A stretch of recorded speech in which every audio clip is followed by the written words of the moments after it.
Hoy estamos aquí desde la Feria del Libro en el stand de la Universidad Javeriana haciendo el lanzamiento del boletín del programa Amazónico. Este programa ya lleva 7 años en la universidad, este es el 8º año, en el cual hacemos una apuesta institucional de docencia, investigación y servicio en el territorio amazónico. Hoy nos acompañan varios profesores que participan del programa Amazónico Javeriano, la profesora Alexandra Martínez, Carlos Devia y Ángela Moncaleano. Vamos a empezar un poco hablando de la región. ¿Por qué fijar los ojos en la Amazonía y por qué hacer una acción universitaria allí, Carlos? Bueno, la Amazonía colombiana prácticamente corresponde a una cuarta parte del territorio colombiano, del territorio emergido. La otra mitad del territorio es mar, ¿sí? Y en ese 25% del territorio colombiano es mucho lo que hay, tanto para nosotros como los colombianos como para el planeta. Y es nuestra responsabilidad como tenedores de ese territorio hacer un uso y un manejo adecuado de ella. Gran parte de los problemas que tenemos nacional y mundial se solucionarían si diéramos ese gran pedazo de tierra nuestro. Y en ese sentido, las universidades tienen mucho que aportar. Ahora quisiéramos mirar qué puede hacer una universidad en la Amazonía. Digámoslo así, que la Amazonía tiene distintos retos a nivel de el cambio climático, deforestación, culturas ancestrales, biodiversidad, agua. ¿Qué puede hacer una universidad? ¿Qué experiencias podemos relatar de las universidades en el territorio amazónico, Alexandra? Sí, creo que hay varias cosas que las universidades pueden hacer. En particular, pienso que la universidad tiene una deuda en general con la sociedad, en general con el país y en particular con el territorio amazónico. Y en ese sentido, en esa relación universidad, academia, sociedad, creo que parte, digamos, de los trabajos que hemos hecho desde la Universidad Javeriana tiene mucho que ver con la manera en cómo nosotros nos vinculamos a los procesos de las comunidades étnicas, por ejemplo.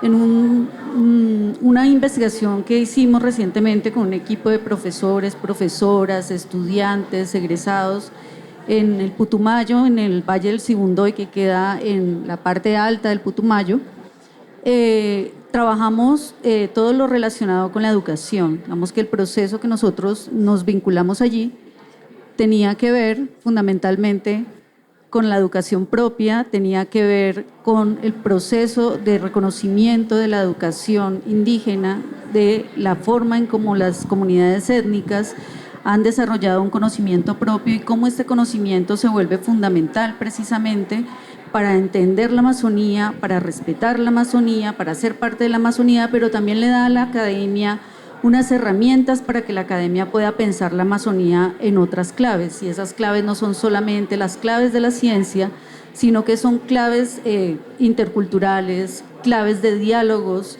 claves que permitan que la academia también incorpore esas formas de conocimiento y las vincule, digamos, a sus procesos de formación, a los procesos de investigación, y de esta manera es como las universidades pueden construir un país. Entonces, digamos que en estos procesos nos vinculamos con los cabildos, nos vinculamos con las autoridades de la región, nos vinculamos con las mamitas, con los taitas, digamos que son las personas portadoras de conocimiento, pero también estuvimos trabajando con niños que están en los procesos de aprendizaje, que están en los procesos de educación propia, y estos procesos de educación propia yo creo que son fundamentales no solamente para que la Amazonía empiece a mirarse a sí misma dentro de sus propios procesos, sino también para que el país empiece a pensar de otra manera la educación. Yo creo que no es solamente que nosotros aportamos a esos procesos, sino que la Amazonía y las comunidades indígenas en particular pueden aportarnos a nosotros.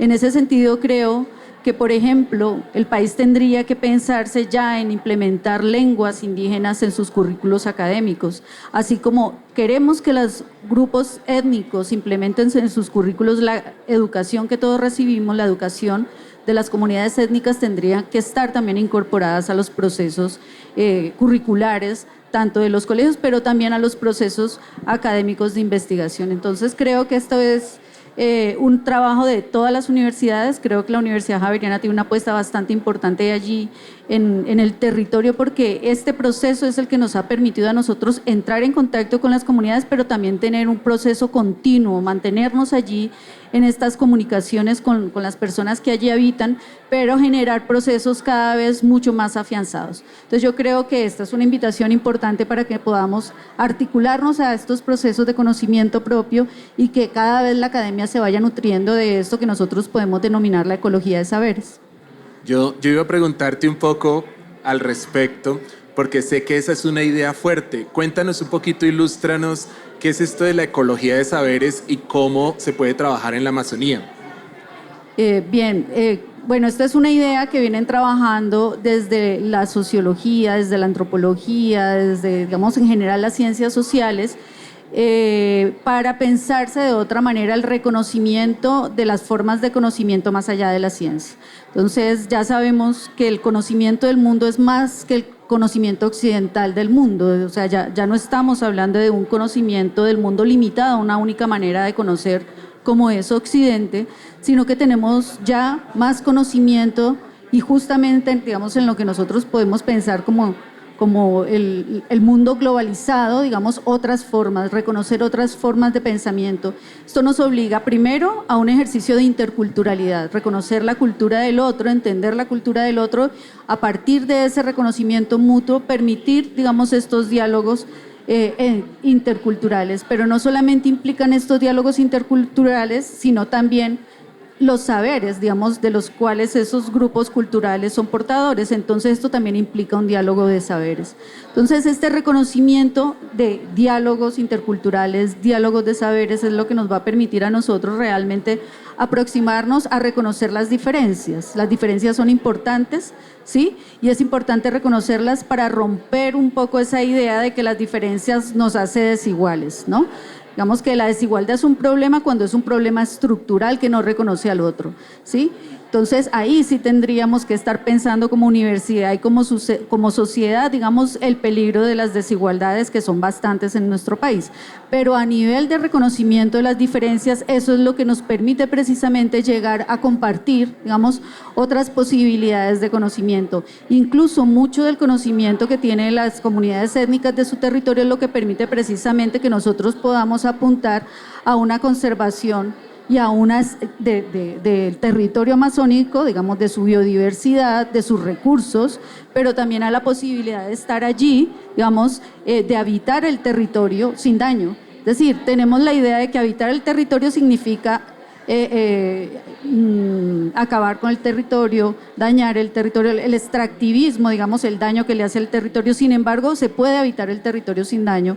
Y yo creo que en esto no solamente le debemos a las comunidades étnicas el favor que nos hacen de respirar el aire que respiramos por el cuidado que han tenido justamente de ese pulmón del mundo, sino que adicionalmente también le tenemos que agradecer las posibilidades que nos pueden dar en términos de conocimiento. Entonces esto, digamos, es lo que nos va a permitir esa ecología de saberes, que no solamente incluye ese conocimiento, sino que a nivel de la universidad un diálogo también de saberes como los saberes de las ciencias sociales, los saberes de las ciencias ambientales, los saberes de las ciencias naturales, digamos.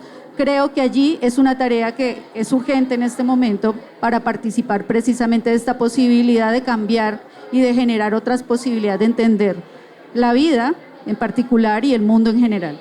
Perfecto. Y ya que hablaste de ese tema súper interesante, pues pasemos un poco a mirarlo desde la perspectiva forestal. Sé que Carlos tiene una muy interesante iniciativa allí con una escuela forestal. Cuéntanos un poco más al respecto.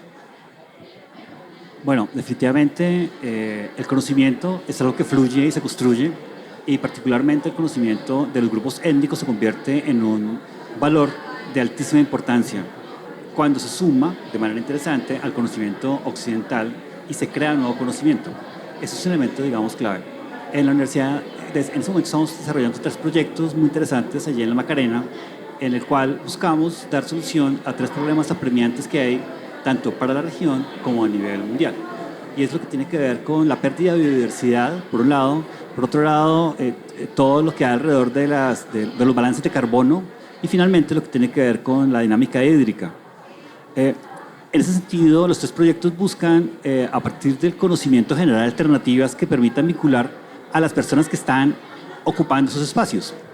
La premisa es que todos, cuando desarrollemos una acción, quedemos contentos con la acción que desarrollemos. Los investigadores, sin lugar a dudas, tenemos que quedar contentos con lo que estamos haciendo, pero las comunidades que están allí también, y eso incluye hasta el Papa. O sea, que lo que se haga, en últimas, nos haga felices a todos, porque realmente esa condición de equidad es algo que a veces se pierde. Y nosotros como investigadores vamos al campo y terminamos felices y contentos porque terminamos nuestras investigaciones, pero ¿qué queda en el territorio realmente? Y gran parte de eso genera condiciones que no son adecuadas.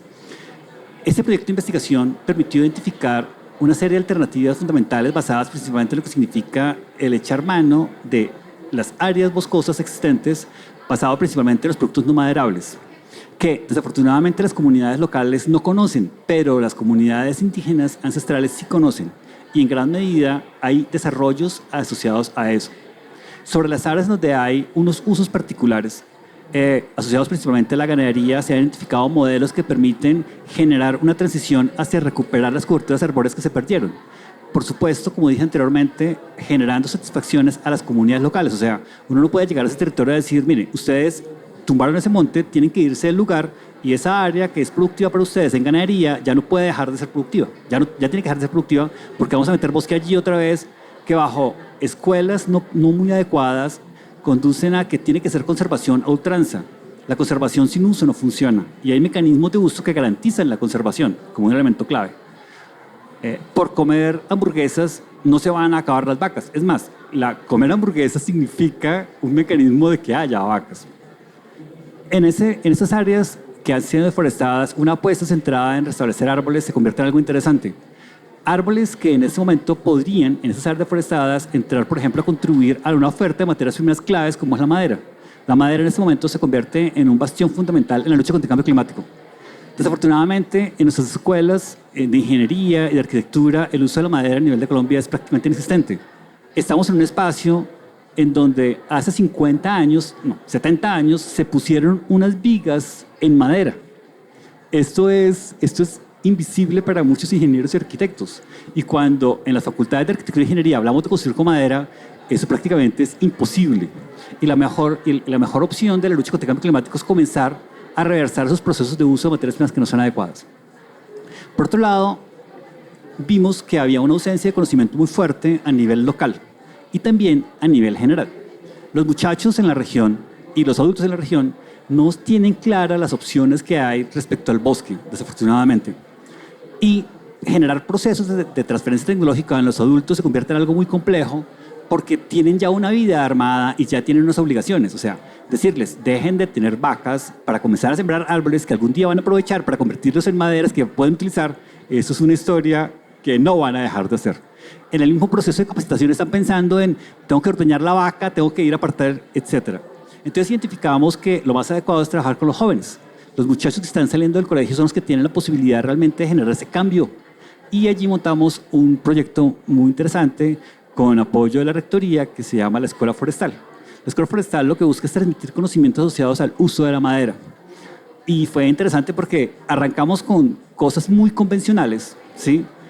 Como tablas para picar, que se pintaban, que se teñían, ¿sí? El reconocimiento del bosque de plantas que podían ser tintorias, bancas, escaleras, una estructura pequeña, manera de un pequeño stand. Y cuando llegamos a montar el curso de botes, eso fue algo fenomenal realmente, porque construimos un bote en madera para además hacer uso de un recurso fundamental que es el agua. Sí, o sea, así como señalé que una cuarta parte del territorio colombiano es la Amazonía, la mitad de nuestro territorio, del territorio terrestre, la mitad del territorio colombiano es mar. Y en ese territorio de tierra firme, una cuarta parte también está asociado a ecosistemas acuáticos, los ríos, los humedales, etc. Afortunadamente, ese proceso ha seguido andando y nos ha permitido generar una base de trabajo a futuro. Desafortunadamente, en la Amazonía también hay elementos totalmente, digamos, contradictorios en términos de la posibilidad de transmitir conocimiento, en donde, por ejemplo, la comunicación se convierte en algo brutal, ¿sí? O sea, es dificilísimo llegar allí por medio de comunicación. ¿sí? Y también lo que tiene que ver con la educación básica. O sea, los muchachos van a la escuela, pero también tienen un déficit brutal en temas de educación. Eso sería, básicamente. Gracias. Y una pregunta respecto a esto es, hacen también siembra de árboles, ¿cierto? Y tú me habías hablado algo de Black Rock. Cuéntanos un poquito al respecto, cómo esto ha aportado al proyecto y perfecto. en qué medida se ha hecho toda esta reforestación. Bien, con BlackRock, que es una institución privada, ¿sí? Se consiguieron unos fondos a partir de la oficina de donaciones de la universidad y logramos transferir a la región unos recursos para la siembra de árboles. Ese aspecto es sumamente importante porque generalmente las acciones que se desarrollan o los procesos que se desarrollan en los campos no generan apropiación de recursos en el territorio. El impulso a la siembra de árboles debe estar acompañado de una propuesta que permita que generen recursos hacia allí, ¿sí? No, pero no bajo el concepto de un costo o no bajo el concepto de una donación, sino bajo el concepto de una inversión, porque en últimas fluir recursos a la Macarena, por ejemplo, a la Amazonía, asociados principalmente a la siembra de árboles para capturar carbono, debe estar ligado también a árboles que produzcan otras cosas y que permitan impulsar procesos de, digamos, de generación de recursos. Estamos utilizando una especie muy importante que es un árbol de la región que se llama el Careondron orinocense, que capturará carbono y a su vez y se sembrará en las áreas que han sido deforestadas para establecer pastizales, y en ese modelo se van a generar productos que se van a transar, ¿sí? Es algo muy interesante que se ha venido desarrollando desde escuelas, digamos, en Brasil, que se llama una agricultura o una forestería sintrópica, ¿sí? O sea, digamos, que es organizada y que permite echar mano de productos agrícolas inicialmente, pero que esos productos agrícolas que se establecen en esas áreas acompañan árboles que posteriormente van a establecerse allí. Eso es algo, digamos, clave en términos de ese concepto de llevar recursos a la región, que a veces desde nuestra perspectiva son muy pocos, pero desde la perspectiva de la región, en términos de las economías de escala, son determinantes en términos de eso. Para terminar un poco esto, por ejemplo, una hectárea de bosque que por diversas razones no se valora para ninguno, porque realmente nosotros de aquí decimos, uy, sí, la machera, pero si uno pregunta, bueno, ¿y cuánto da cada hectárea de bosque amazónico? Sencillamente no tenemos una respuesta clara sobre eso. Pero sí sabemos, por ejemplo, en el estudio que hicimos, cuánto significa para un finquero la decisión de tumbar una hectárea de bosque. Él decide tumbar una hectárea de bosque para incorporar en un proceso productivo que le da al año algo así como 300.000 pesos. O sea, con 300.000 pesos que se logren dirigir a la región bajo transacciones económicas, uno podría en un momento dado dejar o evitar que se talara el bosque, porque eso es lo que gana el finquero cuando tumba un bosque, sumado al costo de tumbar el bosque. O sea, que eso no es gratuito. Entonces, si uno entra a generar unas cuentas sencillas y claras y eso lo articula con acciones directas, efectivamente podemos actuar y tenemos que actuar.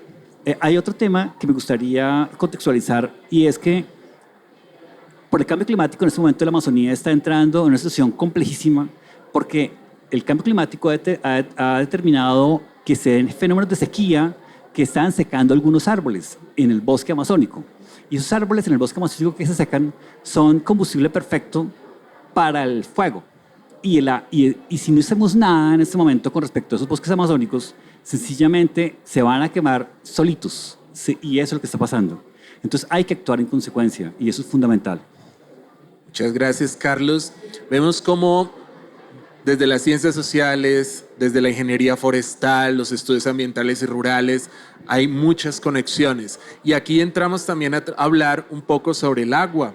Precisamente la profesora Ángela Moncaliano nos acompaña del Instituto Javeriano del Agua. Cuéntanos, ¿qué han hecho ustedes también allí en el territorio amazónico? Gracias. Bueno, nosotros este año hemos iniciado con un proyecto de proyección social relacionado con el tema de la región amazónica en Vistahermosa Meta. Es un proyecto muy relacionado con el proyecto de planeación universitaria Paz y Reconciliación, precisamente, en el que estamos trabajando con unas comunidades que han conformado la mesa hídrica del municipio, buscando conservar y proteger este recurso tan fundamental para ellos.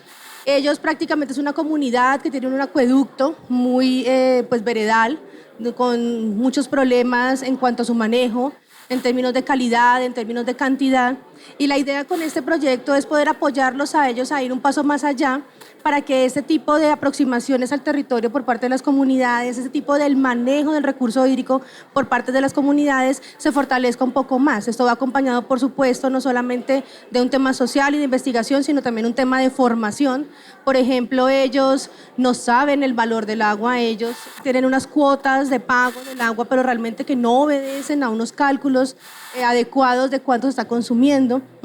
No saben cómo invertir en el manejo y el mantenimiento, por ejemplo, de las tuberías de este acueducto. Entonces es una comunidad que inicia con un proceso muy interesante porque saben lo valioso que es el recurso, pero que requieren el apoyo, en este caso, por ejemplo, de nosotros como universidad, en que este proceso tenga una fortaleza y una garantía de que realmente se convierta en una conservación para esto.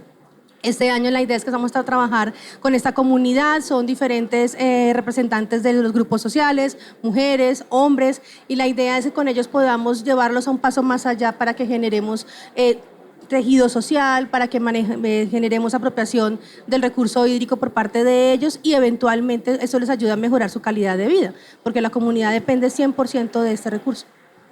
Muy bien, pues hemos visto distintas experiencias de la Universidad Javeriana y hay muchas más que hacen parte precisamente de esta apuesta por la Amazonía. Pero no solamente está la Universidad Javeriana trabajando en la Amazonía.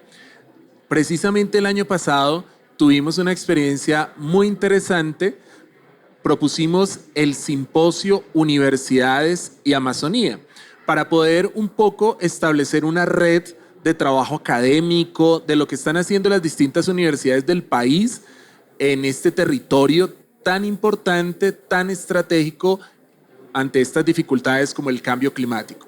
Y este simposio tuvo lugar el año pasado en la Universidad de la Amazonía, sede Florencia. Esta es la universidad pública, digámoslo así, que tiene sede en distintos lugares de la Amazonía. Con ellos hicimos una alianza estratégica y llevamos a cabo este evento de 3 días. Cuéntanos, Carlos, tú que participaste activamente allí, ¿cómo fue tu experiencia participando de este simposio? Bueno, para mí fue algo muy interesante porque pude tener un espacio para que los muchachos de la Escuela Forestal fueran a presentar cosas, ¿sí? Y así como llegaron ellos a presentar las cosas, también hubo muchas experiencias de otras organizaciones de toda la región amazónica que cuando pensamos en Amazonía pensamos en Leticia y no, Amazonía no es únicamente Leticia. Amazonía es Inírida, Amazonía es Putumayo, Amazonía es Piedemonte, o sea, y Amazonía es en cierta forma intercambio con los llanos. En algunos casos hay algunos que están en la Amazonía que son colonos llaneros que se creen llaneros, entonces es rarísimo verlos allá tratando de impulsar el llano en la mitad de la Amazonía y como que no funciona. Pero entonces, la experiencia fue muy enriquecedora porque permitió una interrelación de conocimientos con instituciones de orden nacional e internacional de altísima importancia, que han venido trabajando hace muchísimo tiempo en el lugar, entre otros, por ejemplo, el Tropembos, que nos contó muchísimo de los trabajos que se desarrollan allí y que tiene, para el caso nuestro, digamos, de los stocks de información más grandes que hay, digamos, Tropembos. Y con Tropembos, sobre todo, sobresale el conocimiento ancestral y se hace referencia, por ejemplo, a los ríos de agua en la atmósfera, ¿sí? Que en últimas generan unas conexiones muy interesantes, como por ejemplo con Bogotá. O sea, si la Amazonía desaparece, ¿sí? Bogotá sencillamente no va a tener esa oferta de agua que viene por los fenómenos de transpiración de los bosques amazónicos, etcétera, etcétera, etcétera. Ese espacio fue muy interesante porque permitió intercambios en todos los niveles, intercambios entre académicos, con todo nuestro interés académico y los contactos para las revistas científicas indexadas, etcétera, pero también intercambios a nivel, digamos, básico. Y en ese sentido, por ejemplo, yo fui uno de los beneficiados porque hay un proyecto que estoy en ese momento también impulsando que tiene que, en la región Andí, en la región del Valle del Magdalena, que tiene que ver con una especie que hemos identificado también como promisoria. Así como nombré el Caribbean norirocense, hay otro árbol de muchísimo valor amazónico que es el Theoroma bicolor, que es un real cacao blanco. O sea, es un cacao, pero que produce una almendra blanca y con el cual uno podría fabricar chocolatinas blancas de verdad. Y allí, en este lugar, me encontré de primera mano con ese árbol en un almuerzo Entonces nos sirvieron el pirarucú y arriba estaba una almendra espectacular. Y yo dije, oye, ¿es cacao blanco? Le pregunté al señor que estaba y me dijo, no, ese es maraco. Y dije, bueno, pero puede ser también macambo o cacao blanco. Y comencé a describir la especie y él me dijo, sí, ese es. Y es lo que hay detrás de los nombres comunes. O sea, los nombres comunes pueden ser cualquier cosa. Entonces, establecí una relación con ellos de tal forma de que he podido acceder a material vegetal de ellos, tanto para reproducir plantas como para poder desarrollar un proceso asociado a poder posicionarlo en el mercado, ¿sí? Convertirlo en chocolatinas y posicionarlo en el mercado. Esta especie es bien interesante porque se distribuye a lo largo de toda América tropical, toda la región tropical, y tiene nombres diferentes. En el Brasil, en México se llama pataxte y hacia el sur se llama malambo o macambo, ¿sí? Y se come también de maneras diferentes. Hacia el norte se hace una bebida achocolatada muy espumosa y ese es el valor, y hacia el sur se come como un snacks, porque a diferencia del chocolate convencional, de oro cacao, después de cosechado el fruto, uno puede tostar la almendra y comérsela como un snacks, y tiene un potencial brutal y es parte de lo que la Amazonía nos puede ofrecer en términos de esos productos no maderables del bosque y esa biodiversidad que tanto tenemos que valorar. Irónicamente, suele suceder que lo que tenemos pegado como que no nos importa. Entonces, cuando hicimos un trabajo con una tesis de pregrado con una ecóloga y pusimos a las comunidades locales a testear el producto, las personas decían, no, es que no es como tan rico. Sí, es que no es como... Pero los extranjeros que participaron del testeo dijeron, oiga, la Macher, este producto puede ser un producto gourmet con un altísimo valor, con una posibilidad altísima de valoración de agregación de valor. Entonces, eso es parte, digamos, de lo que esos espacios allí nos ofrecen. O sea, no solamente la charla o las conversaciones, sino lo que se trae en términos prácticos. Muy bien, pues participaron allí diversas universidades que pensábamos incluso que no iban, pues que no eran, no estaban en nuestro radar. Por ejemplo, la Universidad Popular del Cesar envió distintas ponencias, estuvieron experiencias, como tú lo dijiste, de Tropenbos, estuvieron experiencias del Sinchi. En total fueron 25 experiencias universitarias que se trabajaron el primer día. Llevamos también ponentes internacionales de la Universidad de la Florida, estuvieron también personas inclusive también de la Javeriana, y el segundo día ya no se centró en las experiencias universitarias, sino se trabajó en las experiencias locales, en las experiencias comunitarias. Allí estuvieron distintas, digámoslo así, corporaciones, asociaciones, cooperativas cercanas a Florencia, también de Solano, Caquetá.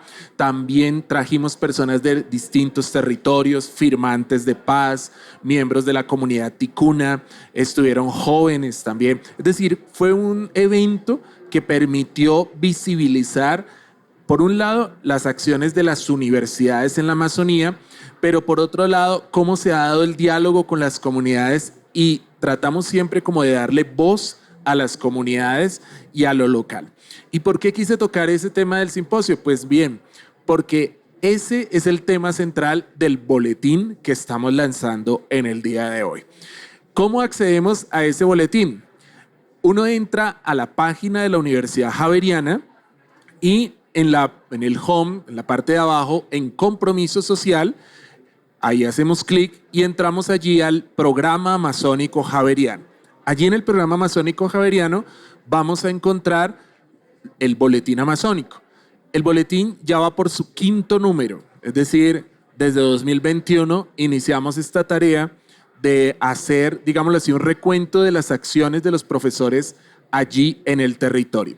No se trata de una publicación, digámoslo así, científica, no pretende ser una revista científica. Lo que pretende es contar, narrar lo que los profesores, los grupos de investigación, los estudiantes están haciendo allí en el territorio. ¿Para qué? Para varias cosas. La primera, para visibilizar que las universidades, así no tengan sede en la Amazonía como la Javeriana, sí pueden tener una incidencia muy importante en el desarrollo territorial, en las dinámicas locales, en la protección de los derechos sociales y ambientales allí en el territorio. Pero también nos permite generar esa gestión del conocimiento.